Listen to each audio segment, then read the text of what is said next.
Hello everyone, hope we are doing well. Probably not really. It's not a great time in the West Ham world, is it? It's not going to get any better listening to this video, so beware, there's a lot of negativity here. And there's a bit of a mishmash of a video too, because I want to take a look back at yesterday's game from a different angle that I don't normally do in video format. But there's one thing in particular that really irritated me, so we'll deal with that in the second half of the video. But in the first half, I want to discuss the manager, David Moyes, obviously. The biggest topic at West Ham at the minute. And I guess the biggest hypothetical elephant in the room is, how long has he got?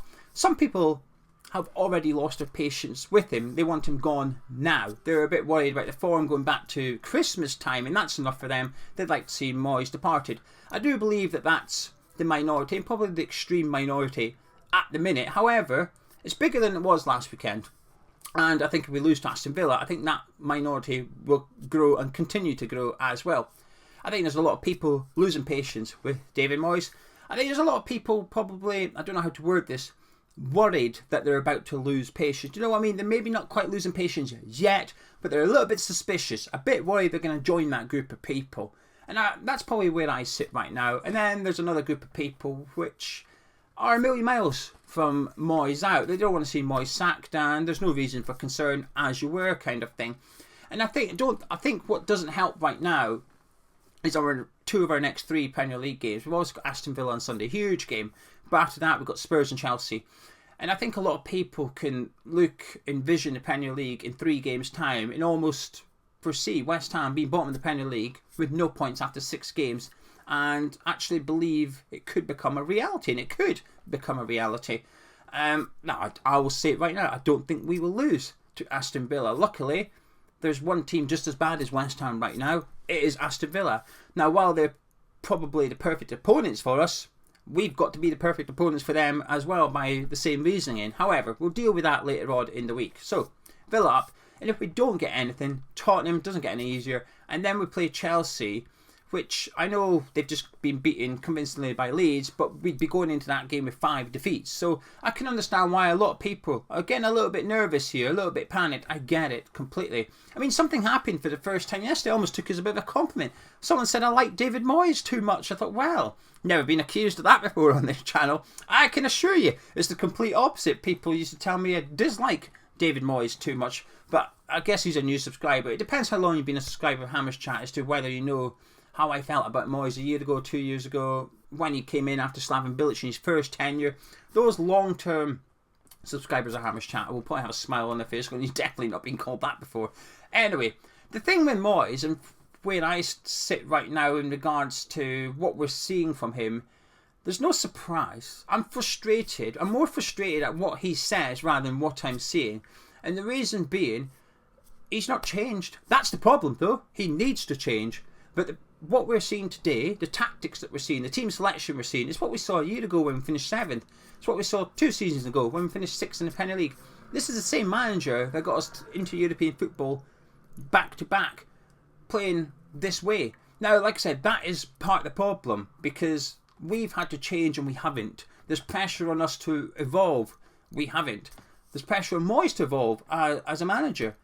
He hasn't. And my biggest frustration at the minute isn't necessarily the way that we're playing per se, because, like I said, there's no surprise element to that. I'd be more surprised if Moyes did actually change. He came out one game, we're playing 4-3-3 with a real defensive midfielder and 2 sort of number 6 and number 8 sat there next to him. A bit like what you see Man City play, that Bowen and Ben Ramba were then 5-10 yards infield closer to the striker. Then I'd be surprised, pleasantly, but I'd be surprised. So at the minute I'm not. But it's when he gives it all this, but then does something the complete opposite. It almost doesn't really add up what he says. He's got an issue. Sometimes he'll even identify the issue, but he does nothing to try and solve the issue that he's just told us about. The best example is Thomas Souček. Now, I'm not going to lay the boot in on Souček, okay? I'm not going to criticise his performances or anything like that. I'm finished with that. I'm finished criticising Souček. It's now on David Moyes. He's the one that's continuing. He's the one that's continuing to pick him despite his form. I've got to the point yesterday. I felt sorry for Souček. Last 10 minutes of the game, he almost scored. 2 headers tipped over the bar. Now, I think the second one was a bit, or one of them anyway, was probably a bit easier to save than the other. However, he was still going with 10 minutes to go. I couldn't say that about the whole team, but Souček certainly had the effort in the game, so I was starting to feel a bit sorry for him. And I don't know, October, November time last year maybe, David Moyes stood there and told us that Souček's not playing that well.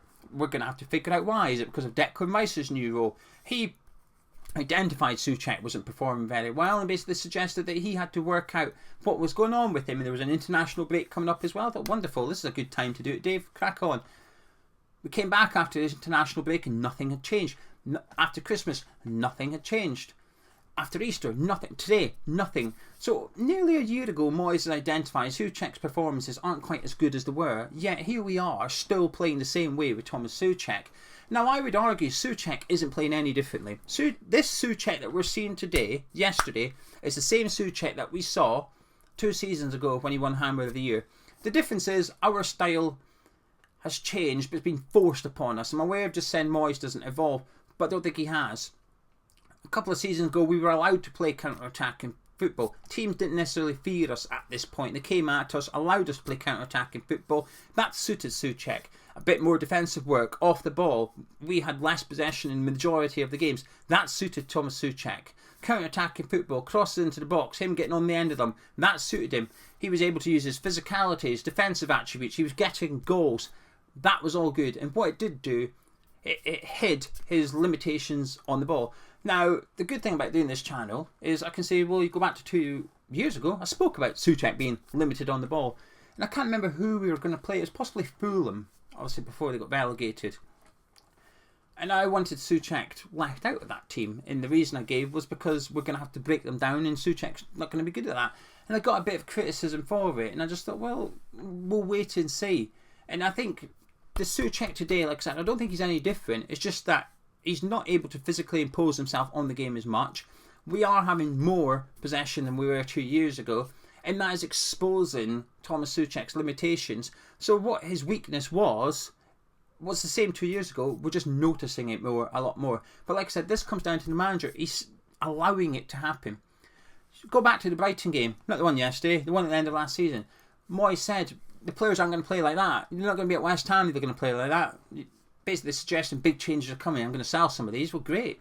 Go on then. He didn't. Now, I know some players have left, but he wasn't referring to them after the Brighton game. He wasn't talking about David Martin, Ryan Fredericks, Alex Kral. He was talking, we assume, about Souček, Saïd Benrahma at the time. And we're still playing the same team today. So this is what I'm talking about. My frustration with Moyes is he gives it this, but he ain't doing it on the pitch to follow up what he's saying. He says one thing, but what he does is completely different, and that is where my frustration comes in. Now, I'm going to take a look at yesterday's game now, but before I do, just to bring up the form table for 2022. So let me move towards my noble shirt. There we go. So that's the table for 2022. As you can see, West Ham 15th place, not quite relegation form, lingering above relegation form. Fortunately, the team just above us are Aston Villa, who we play on Sunday. So that's what I was suggesting when it's a good team to play. Funny though, Burnley are just below us, although they've been out of the Premier League for the last 3 months. They obviously played 3 more Premier League games from Christmas to May time. But there we are. Now, I don't pay too much attention to that. I think it's an indicator though, because there's circumstances in there you have to take into consideration. For example, we had Europa League. So when we played Chelsea, we put out a second team. We essentially threw the game. We were lucky to lose to a late Pulisic winner, but we put out our second string team in that game. So there was some Premier League fixtures, perhaps not fair to judge West Ham on in that calendar league table. However, we're quick to use it when it shows West Ham performing well. You know, I could go get 2021 table, we're 5th or 6th in it and put it up and go, wow, look how fantastic we were, just ignoring the fact that the first half of that year we didn't have any European football and other teams did. So it's a little bit misleading, but the reason I'm putting it in is just to highlight the poor form that I spoke about last week as well. Now I'm going to get into the match detail, because there was one thing in particular yesterday that really irritated me, and that was David Moyes' substitution. Now, there was a second substitution. There was 2 substitutions that were pivotal, I felt, for the second for the last half hour of the game. David Moyes substituting Pablo Fornals for Gianluca Scamacca wasn't necessarily a substitution I was pleased with. However, when Scamacca come on for for Fornals. I thought, here we go, 2 up top, let's have it. No, he shuffled the deck. He moved Benrahma into the number 10 role, put Antonio out on the left. And I actually thought Antonio was our best player yesterday. I might get a little bit of stick for that. I'm going to stick with it. It's my honest opinion. Antonio was our best West Ham player yesterday. Now, the bar wasn't set very high, admittedly, but I thought he was performing well. And until we did that substitution, I thought we were playing well in the second half. That 10-15 minute spell, I thought we were looking good. We were building a bit of momentum. We're starting to cause a little bit of bother in that Brighton half box. Picking up a few corners as well. I'm not very good at them recently, but we're picking up corners. I was pleased with what I was seeing for that 15 minutes in the second half, believe it or not. And in fact, I thought Antonio was crucial to that. I thought he was playing good. So anyway, I was disappointed to see him move to the left. Fornals come off. Benrahma into the 10. And again, Saïd Benrahma didn't have his best game yesterday. But again, I thought it was quite a promising performance from him. I thought he was brave. There was only one occasion I remember Saïd Benrahma cutting inside at all against Brighton yesterday, and it was when Adam Webster thumped him the ball early on in the game 30 yards over Veltman's head. He was one-on-one. Veltman was able to cut inside, have a shot, went just wide, good effort. After that, he struggled because, well, Brighton had his number. Solly March, Veltman, there you go, two people on him for the majority of the time defensively. And Benrahma struggled to get into the game. But as soon as we moved Benrahma out of the middle, out of the left-hand side and put him in the middle, we played in to Graham Potter's hands. He did a substitution a minute later. Now, this substitution may have been already a way to take place. I will give Potter the benefit of the doubt, of course, that it was, because in the first half, Brighton overloaded the middle. We couldn't deal with it. Second half, I thought we were a little bit narrower. We were forcing Brighton out wide with it a little bit. We were, like I said, getting better. So Potter had to do something. So you switching from an overload in the middle to an overload on the wings. So this is where the second crucial sub came in, and that was bringing off Adam Lallana and bringing on Stupinian as well. Now there must have been a bit of a clue there for David Moyes.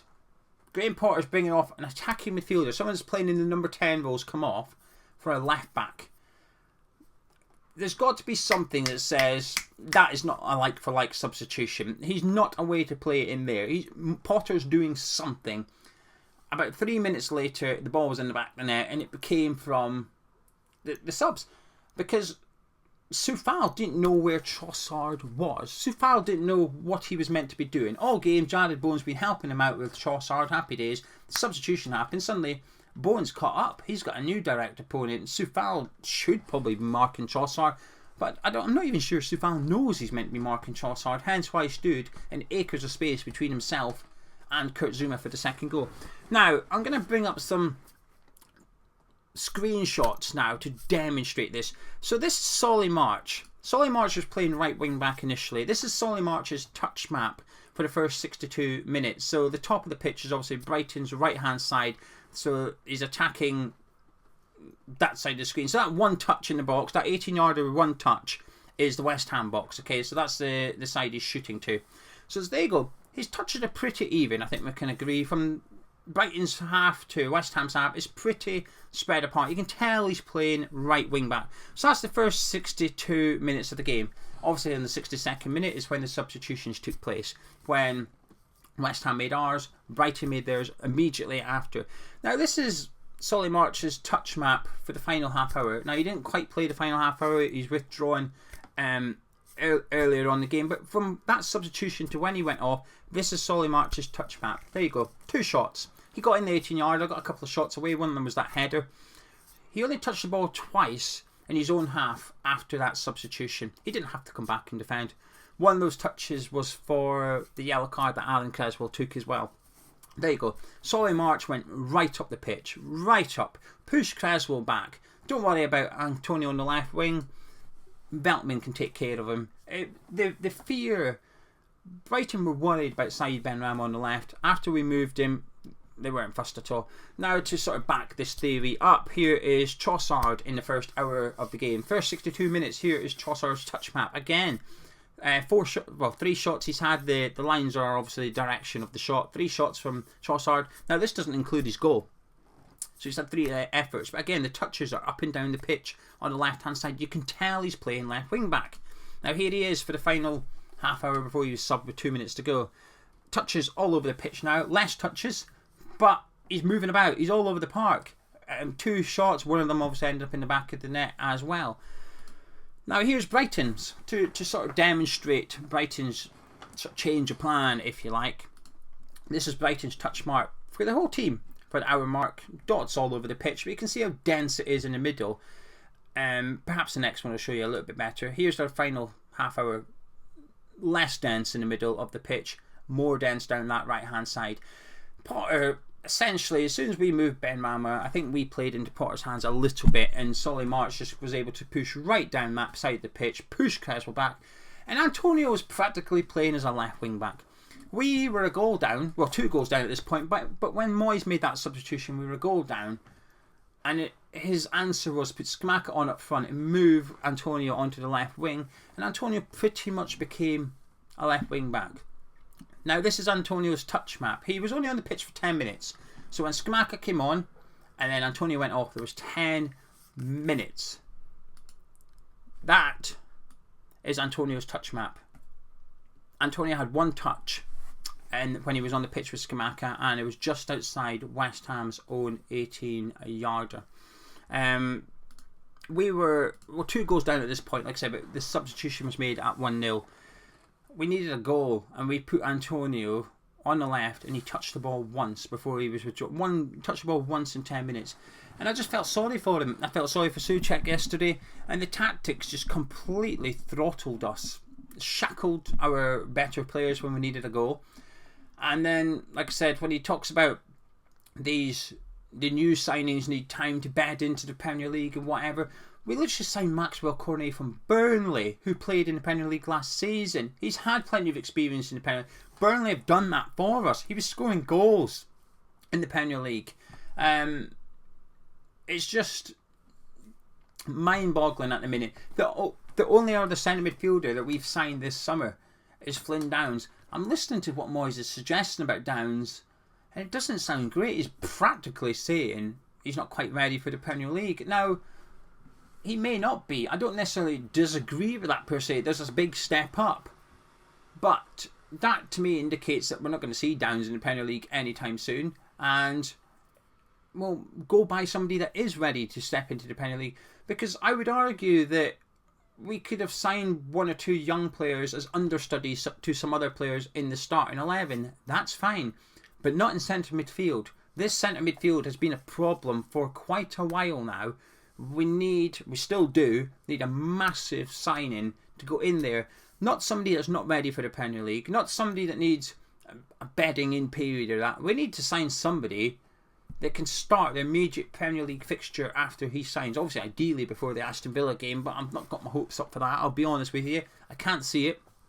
But whoever it is we do sign, it has to be a substantial signing.